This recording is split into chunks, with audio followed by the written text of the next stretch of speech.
Section 145, subsection 1 and 2 of the Nigerian Constitution provides that whenever the President is proceeding on vacation or is otherwise unable to discharge the functions of his office, he shall transmit a written declaration to the President of the Senate and the Speaker of the House of Representatives to that effect. It goes further to insist that until he transmits to them a written declaration to the contrary, the Vice President shall perform the functions of the President as acting President. If for any reason the Vice President is not available, it goes forward to say the President of the Senate will step in. It is therefore not surprising that the absence of the two leaders from the country at the same time on Monday generated a lot of controversy. The question most Nigerians are asking is who was in charge during this period? And most importantly, isn't this a breach of the Constitution? The Constitution donates the entire executive powers of the state to the President.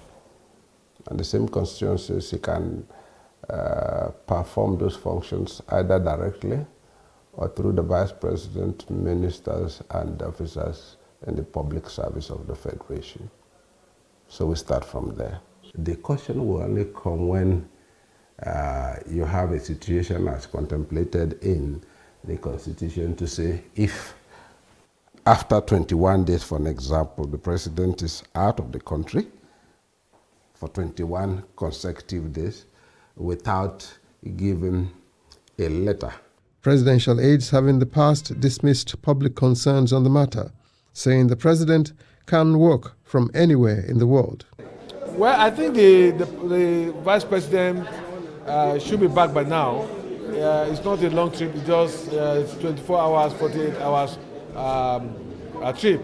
And don't forget that at this age of information technology, the President or the Vice President can easily transmit messages across without any hindrance. So I don't think it's a problem. On this occasion, though the President still remains in New York, the Vice President, who was in the UK to attend the funeral ceremony of Queen Elizabeth II, is back in the country. People are critical, and people will always have that fear that when both of them are away, something could happen. That fear you cannot discountenance. It's possible. And sometimes the time between when the things happen and when they come back to take the commanding roles, something serious might have happened.